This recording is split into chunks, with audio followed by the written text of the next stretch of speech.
most destructive arms race in human history, because this time includes artificial intelligence.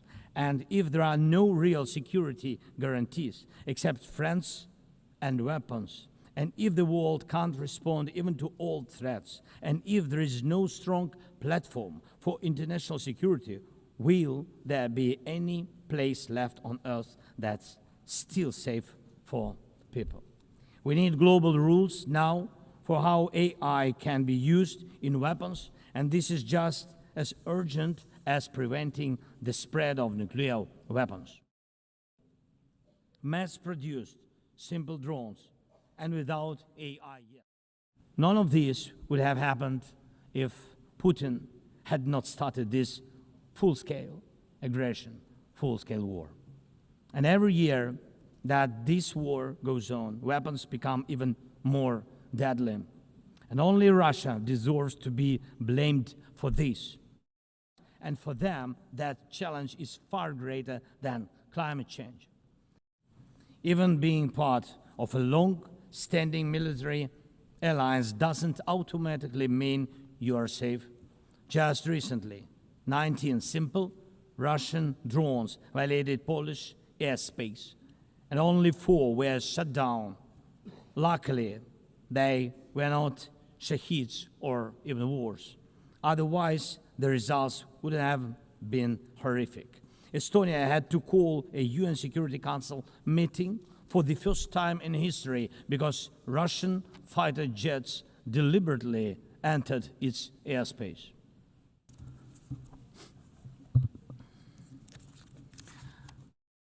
The facts are simple. Stopping this war now, and with it, the global arms race, is cheaper than building underground kindergartens or massive bunkers for critical infrastructure later. Stopping Putin now is cheaper than trying to protect every port and every ship from terrorists with sea drones. Stopping Russia now is cheaper than wondering who will be the first to create a simple drone carrying a nuclear warhead. So we must use everything we have together to force the aggressor to stop. And only then do we have a real chance that this arms race will not end in catastrophe for all of us. If it takes weapons to do it, if it takes pressure on Russia, then it must be done. And it must be done now. Otherwise, Putin will keep driving the war forward wider and deeper. And we told you before, Ukraine is only the first, and now Russian drones are already flying across Europe, and Russian operations are already spreading across countries, and Putin wants to continue this war by expanding it, and no one can feel safe right now. So first, we are now building a new security architecture for ourselves. More than 30 countries are already part of our coalition, and we are strengthening army, launching joint weapons production with partners, and defining financial commitments for defense in a way that could become a security model for any other nation. If security guarantees work for Ukraine, something more than just friends and weapons, it will mean that people were able to make national security not a privilege for a few nations, but a right for everyone. Second, we are ready to make our modern weapons become your modern security, your modern weapon. And we have decided to open up arms exports. And these are powerful systems tested in a real war when every international institution failed.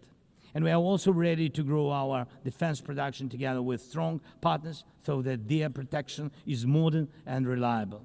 You don't need to start this race from scratch. We're ready to share what has already proven itself in real defense. Big fat missiles dictators love to show off in parades, but we do.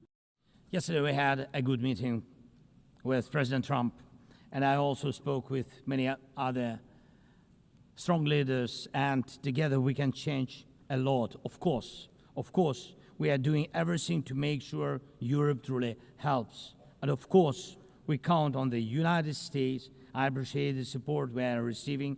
Yes, much depends on the G7 and G20, but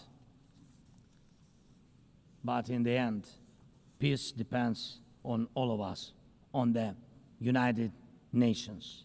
So don't stay silent while Russia keeps dragging this war on. Please speak out and condemn it. Please join us in defending life and international law and order. People are waiting for action. Thank you so much. Slava Ukraini!